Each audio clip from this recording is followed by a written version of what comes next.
Hello, everyone. Today I'm hosting Abhishek Thakur. Is it the right way to spell your name? Am I It's doing it it's right? it's okay. It's better than most people. So How do you do it? Abhishek Thakur, yeah. Okay.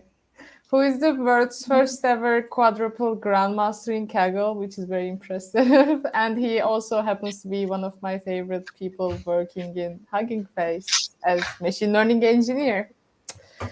And he's working on Auto NLP, which is the main theme of what we will talk about today. Can you introduce yourself as well in your own words? Yeah, thank you very much for the nice introduction, Merve. You are also one of my favorite people in Hugging Face. Thank Actually, you. everyone in Hugging Face is so good. I cannot choose. I cannot pick Yeah, me favorites. too. It's very difficult. So yeah, I'm Abhishek. I'm originally from India. Currently, I'm living in Europe, working for Hugging Face, and in my free time, which I rarely have, I do a lot of other things like Kaggle, some projects here and there. So yeah, at Hugging Face. We are currently building AutoNLP with some of the great people in the industry, and it's very interesting and it's very close to me too.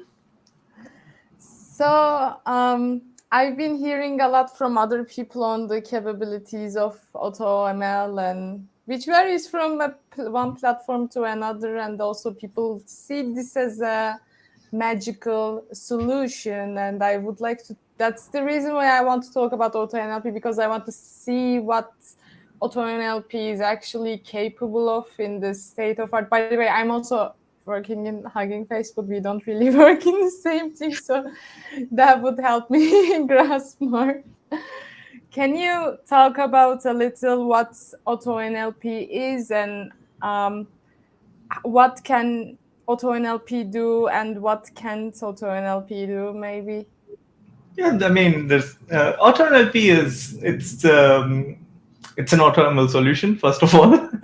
So in which you input the data and it will create NLP models for you, and all of these models are transformers. So AutoNLP loves everything Hugging Face. So it's based on the Hugging Face ecosystem, like transformers, hub, and everything else, tokenizers, datasets library, so everything Hugging Face. And based on that, we created this new thing called AutoNLP, in which you input the data and you get the model. It should be as easy as that, and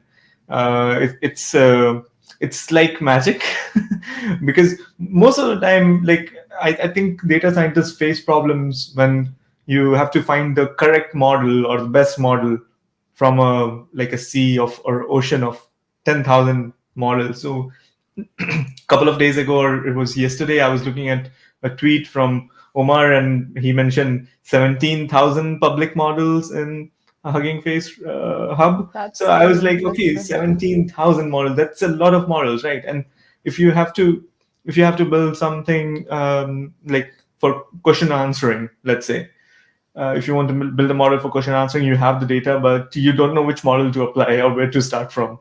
And AutoNLP can help you in this regard. So you input your data, it will select a bunch of models for you, it will tune the hyperparameters, and with the API inference we have, it also deploys it. So it's ready to be consumed in a production environment.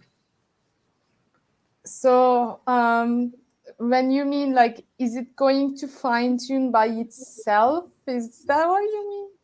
Yeah, that's what I mean. So it's basically for downstream tasks. We have been looking a little bit into pre-training the models, but that requires a lot of resources and it also requires a lot of time. But what I'm talking about right now is all about fine-tuning the models. So on downstream tasks. So um, I mean, for different languages, even for different languages, like if you're talking about a language like, let's say, Hindi or Norwegian. So even for low resource languages, people, there might be models on Hugging Face Hub that you don't know of. And what AutoNLP is going to do is it's going to pick up the correct models for you. It's also going to do the fine tuning task, obviously, and also going to do hyperparameter optimization. So you don't have to do that. And I think it becomes very easy for a data scientist to go from here to the next. part of the story. Yeah, it's actually quite impressive, so to say. And for whom are you building Auto NLP for mainly? Yeah, that's a very interesting question. So when we started building that, it's meant to be used by anyone who is interested in data science and machine learning, particularly natural language processing. So you have to have some kind of interest there, and then it can be used by data scientists. So a lot of time people think like auto and ML solutions are going to replace data scientists, and they are not very good. But it's not like that. There's a difference between different kinds of auto ML solutions. I'm not talking about different auto ML solutions today, but like for AutoNLP from Hugging Face, it gives you the models that's performing best on your data set, and then you have access to those models. So the next step that you can do is you can extract the models and train it on much bigger data set if you want. You can keep training on your local machine because you have already fine tuned it on some examples which are relevant to your use case. So you can keep on fine tuning it even without Auto NLP, or even with Auto NLP, doesn't matter. So most of the solutions, AutoML solutions, they don't provide you with the fine-tuned model. So that's one major difference. So if I have to, like, I was looking into coming to Kaggle because that's also one of my favorite topics. I was looking into a Kaggle competition, and then the first thing to do there is you have to be quite fast, right, in training Yeah. the models or picking the models up. So I was thinking, okay, I have the data from here. I'm just going to put it in AutoNLP and let it choose the best models for me. And then when I have the best model, I will continue fine tuning it locally. So this is how data scientists can use AutoNLP. It can also be used by project managers or very small teams which don't have who don't have resources or time for. So you're not going to try each and every transform, or it takes so much time to train and fine tune. And when it's happening in cloud, it's basically magic, right? And within 30 minutes you have 30 fine tuned models. Yeah. That's quite fast, and that's why I think it can help even startups or even enterprises. So even big companies can use AutoNLP, and like most of the time people struggle putting models into production, but that part is also solved by Hugging Face, and that's why we have integrated with the inference part too. So it's not just about training models, but it's also about deploying it and making your job easy. So you can give like an API endpoint to that and make it like Inference API. Is that the right understanding? Yeah, I mean that's what it is. So in the end, it's the Hugging Face Inference API. So you can, when your models are trained, and if you're familiar with Hugging Face Hub, you can go open your model, and it's private. So data is not shared. The models are not shared. Only you or your organization is able to see it. Depends on which account you used. And when you open your model, you will see this inference widget on the right hand side, Yeah. and you can play around with that and like in the browser. So you know how good the model is. And we are like, AutoNLP is also taking care of cross validation, or let's say a holdout based validation system. So you don't have to worry about overfitting. That's a lot of compute power, I guess. That is indeed a lot of compute power, yes. But even So, though yeah. this is also a lot of people talk about from time to time, it's a lot of compute. But when you're training, let's say when you're training like 100 models, or sorry, not 150 models, 10, 15, 20 models, and it's costing you $150, something like that, it comes to be less than $10 a model. So from what I get, it's like it provides you a great baseline, and then you can improve over that baseline and just deploy easily, right? I would say it's more than a baseline, because baselines can be improved easily. Yeah, So I think, yeah, I mean, if you it's if a you train a great model, baseline. I'm sorry. it's a great baseline. Yeah, it's a good baseline. Yeah. It would be a good baseline. So it's definitely not going to be rank one in Kaggle competition because it's just one single model. So, but yeah, you can use it. So you can use it to fine tune the models on your data set, and then you can take the models out of Hugging Face and you can continue training them if you want to. So I feel that's like, how I think it's more of a friend of data scientists rather than an enemy. yeah, it's like a great tool in toolbox. And I feel like you have just put, a small data scientist inside Auto NLP, and it's just doing your work for you and hands you this model. Yeah, you can say something like that, but yeah, this is I said like this is based on efforts of many different people inside Hugging Mhm. Face. So like and many different libraries. So yeah, many small data scientists. So Julian is here and he says Auto NLP is awesome, and we Yeah, he likes agree, it. I guess. And is that spelled as Deepesh? He says, "Wow, that's great, Abhi. Dear host, can you please talk about how startup can embed, I guess, to their data set?" I didn't understand. I am just doing an autocorrection.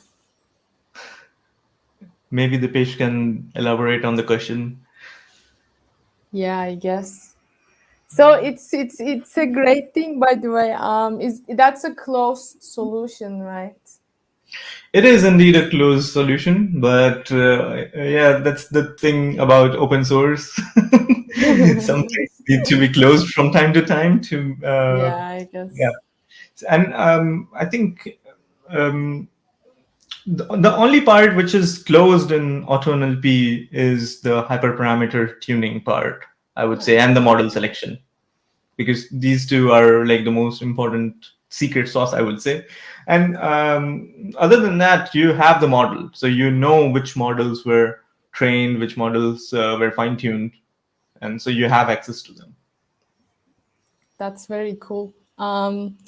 So um, so Hassan says, I guess he's saying how to embed AutoNLP to their custom workings with a custom data set. But you have already answered that, right? I mean, you are just giving I the can talk a little bit data more and about that, so yeah, I can sure. talk the whole day about it. So, like it depends on your problem. So if you have a simple sentiment classification problem, let's say with two classes, all you need is a text column and a target column, and you have to build this data yourself. So autonomy is not going to build the data, and you this is also like 50-60% of a data scientist's work to gather the data, right?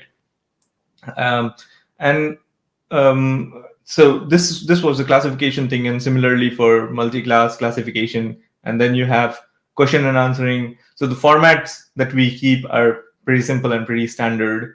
Like what is the context, what is the question, what is the answer, where does the answer start, where does the answer end, things like this. So for each different task that we have in AutoNLP, we specify the format of CSV or JSON file that you have to upload. That gets uploaded to your private dataset repository on Hugging Face, and you can delete your data later on if you want to. So, like, for instance, you have this named entity recognition task, and you have to upload your dataset in conll format. Is like is the same? Is this the format you are asking, or is it just the file format? It's the format you're asking, right? Yeah, I mean, we are asking the format, but we have simplified it to CSV and JSON-L files, so it's much simpler than like the complicated formats that we have. So yeah, that's your job to convert to these formats. But I feel it. Okay. you can input data with a lot of different kinds of columns, and you can then choose the columns that you want to use. I feel like the reason why most of the AutoML people are saying that it's not going to replace the data scientist is because like 80% of the work in building a model is actually feature engineering and data gathering and more stuff, which requires a lot of, except for the standard feature engineering, they require a lot of common sense and domain knowledge, which computers will not be able to replace. Like only like a small part is model building and fine tuning if you are doing it for the first time, especially. Yeah, but let's say okay, that's like true for tabular data sets where you're doing a lot of feature engineering. Yeah, Yeah, and like what about NLP? What about text in data? NLP your challenges are different, right? Yeah, true. Like you most of the time also, like the problem is finding annotating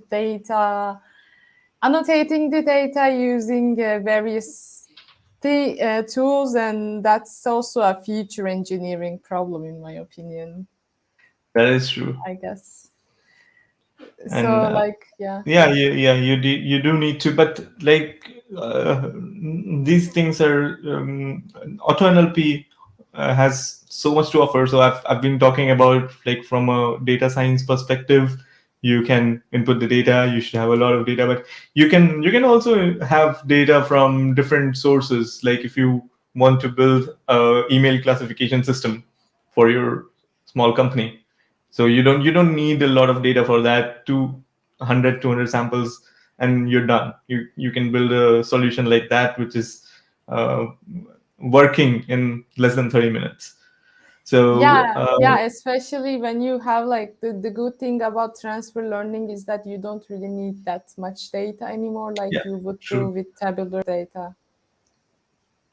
Yeah, that is true. And yeah, I mean, that's why I think like the solutions, the AutoML solutions specific to text dataset are a little bit different Yeah. than the AutoML solutions they're for tabular dataset, because in that you have to apply a lot of feature engineering, and in the end most of them end up blending different models. So blending is something that we are not doing in AutoNLP because the models are huge, Yeah. and I don't think you should be. You can do that if you want to. You can train 30 models using AutoNLP and create a blend out of them. So yeah, because everything is available to you. But like AutoML solutions, I was recently looking at one of them. I'm not taking any names, but the idea was to train on out of fold predictions and just blend in the end. So that kind of thing, it's going to be a little bit difficult when you're using auto NLP because we don't do that. So as far as so from what I get, your the for to pass the data set into auto NLP, first you need to have the data set itself actually, and Yeah, you need a nice format, and it's just takes care of the model selection. yeah. So So you don't need that's any other prerequisites, right? no, you don't need anything else. So you just need the data. That's That's actually it. better than auto ML in tabular data, as you said, because over there Um, you need a lot of feature engineering, and you might need to gather more data, like you might have omitted variable bias and stuff. But in this one, you don't really need to do that.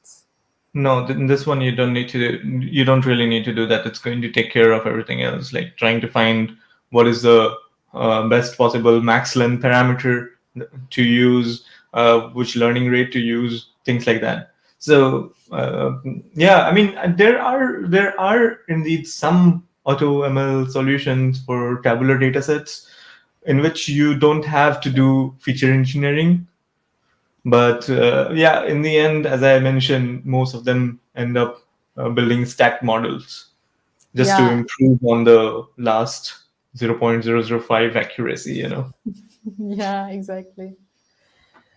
So we have a question, but I don't know if it is. I don't know if it is relevant. Let's see. So Deepesh asks, we want to perform random forest machine learning algorithm with 10,000 green bee, with 1,000 green bees data, Excel data, with price and other attributes to help coffee roaster, helping them taking better decisions, building green bean with NLP. So no, I guess. I have no idea. I also don't know what Me green neither. beans are. But yeah, the page, I'm sorry that I don't know how to answer your question, but if you want to send me a message later on Twitter, I would be happy to answer your question. Would you like to do a quick demo of Auto NLP? Maybe show the data set you are building the Auto NLP with. Yeah, I think I can. Yeah, yeah. So let me try to share my screen, and I hope this works. sure.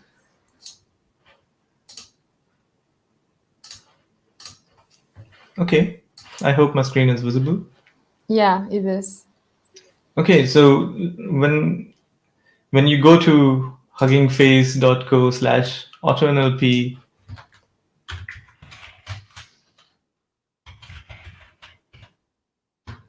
and you have to, first of all, you have to register for beta, and once you're done, you click on connect to dashboard, and it takes like a few seconds for you to receive email that you're in beta.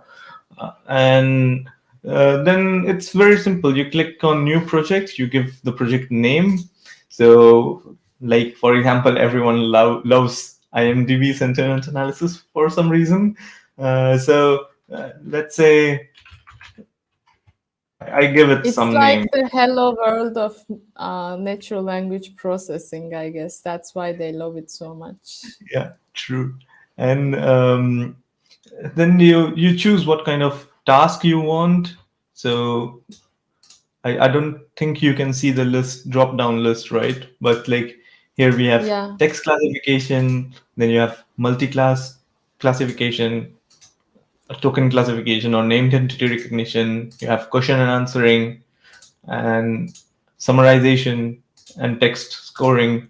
Text scoring is like a regression model for one column, single column regression. So once you have chosen which model you want to, which task you want to tune your models on, you can have a model choice, which is automatic or manual.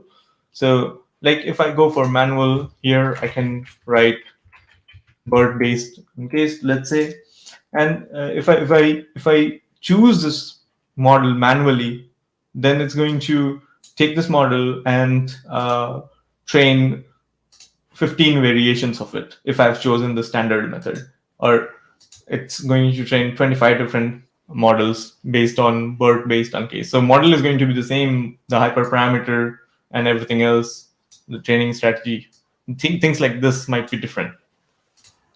So Like what amazes me is how the model heads are, regardless of the model, how the model heads are automatically adapted to the data set.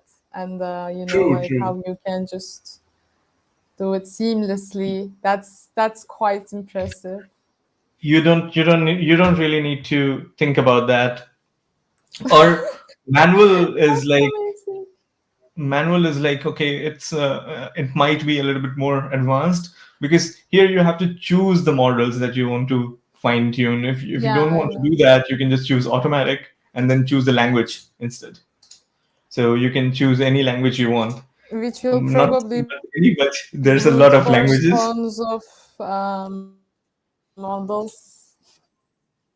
Yeah, so we choose the appropriate models based on different languages that you have, different language that you have chosen. This is so And cool. once you do that, let's say I choose there is a mode in which you can train up to 100 models, but I guess mostly people train standard setting with 15 models, which is also quite good to find appropriate models for your data set.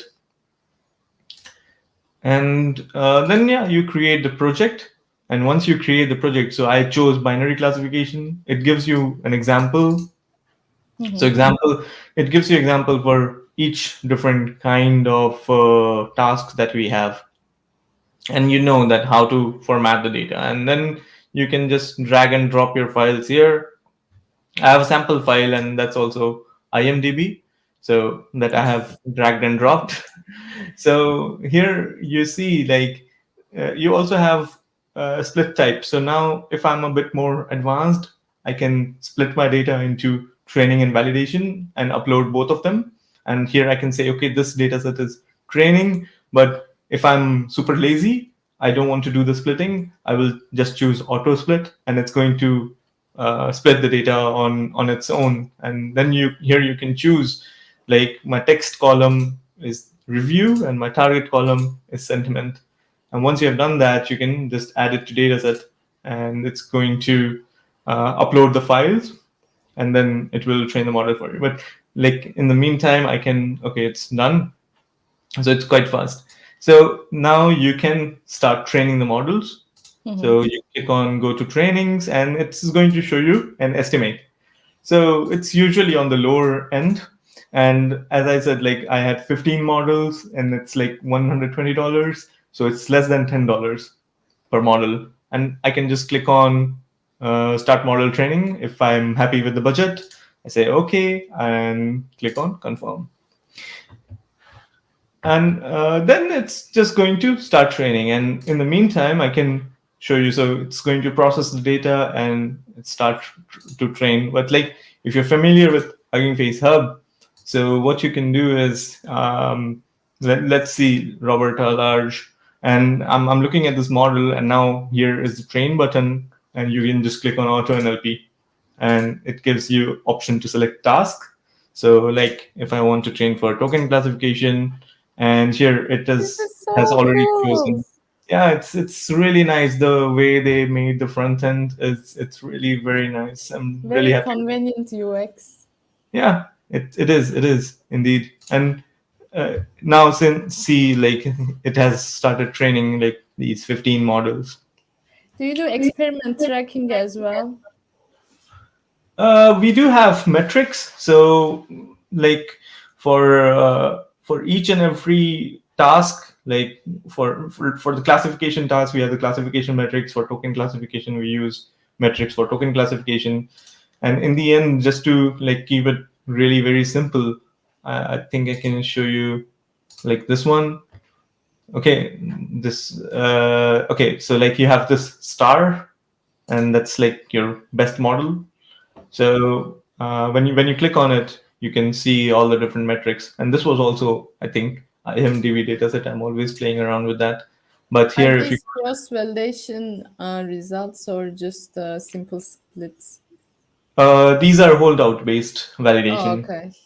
Yeah. So cross validation is planned like fivefold, and then you have five different I, models. I know, but does it cost more to do cross-validation as well? It might take longer. So we do holdout based method, in which we keep Okay. certain number of examples for our holdout set, um, and then we present the metrics on the holdout set that we have. That's actually quite impressive, like 90 something percent.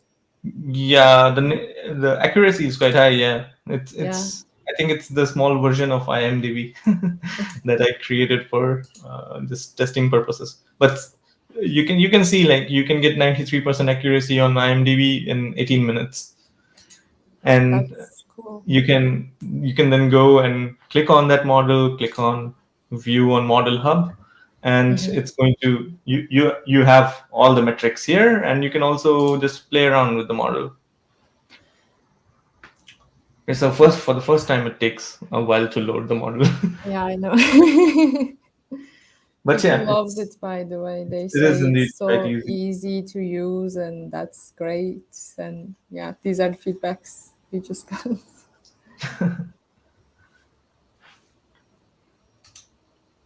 Yeah, if you have any questions, let me know.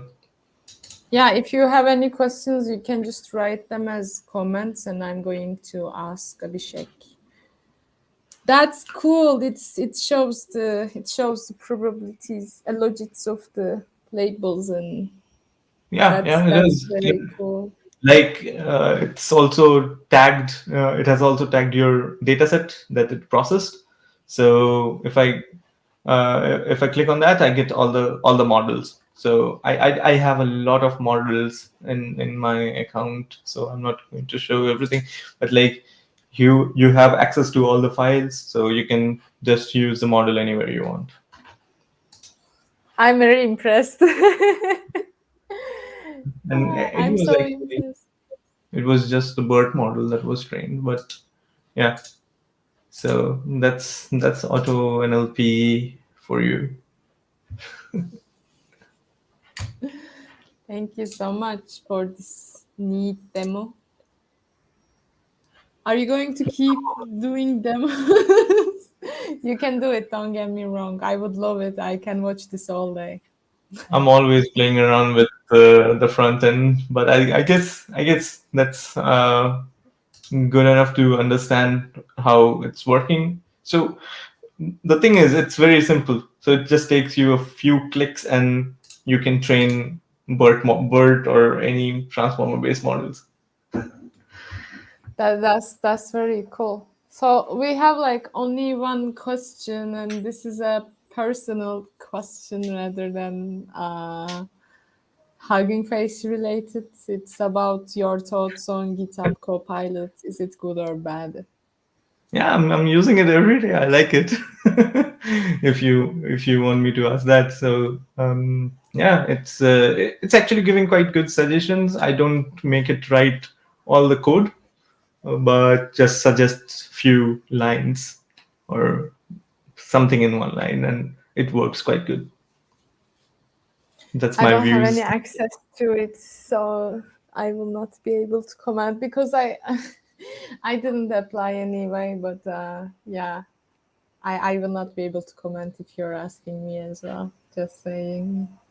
So, are you attending Kaggle competitions on NLP as well? Like, is there such thing? Yeah, there is actually a competition going on Kaggle right now, which is about question and answering, um, and it's bilingual, so it has two languages from India, and it's actually quite good and interesting competition. But I think it's more about creating data set rather than training models. Oh, okay.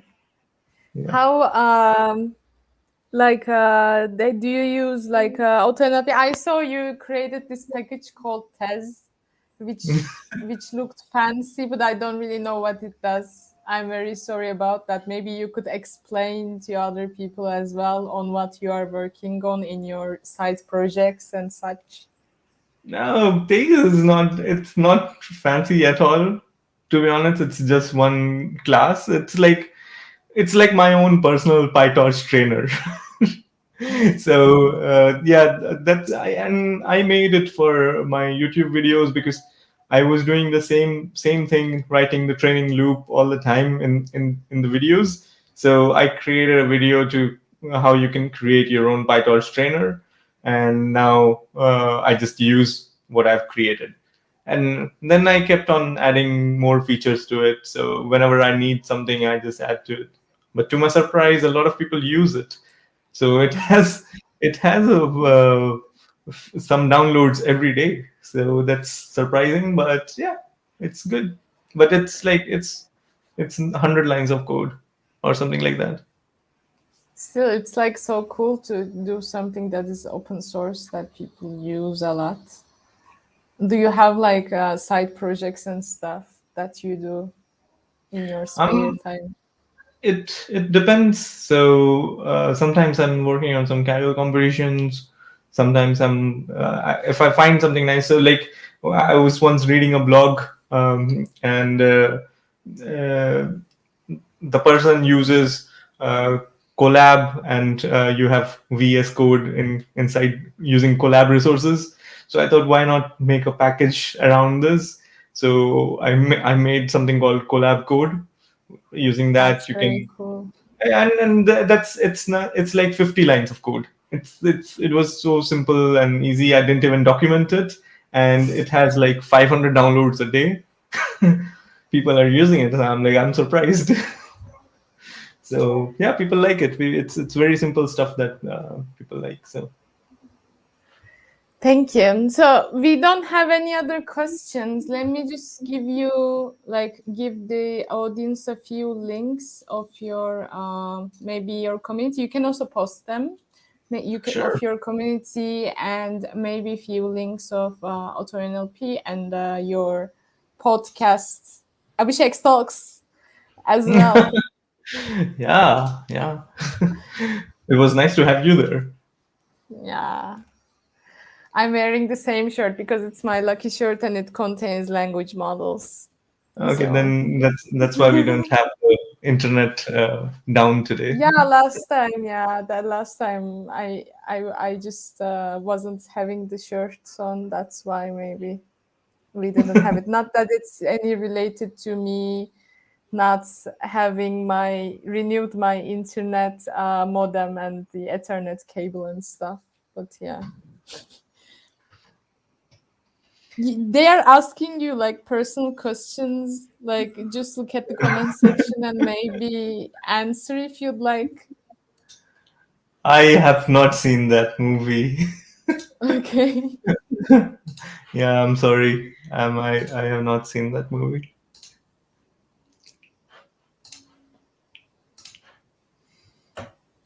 I don't know what level of accuracy that is in the movie, so yeah.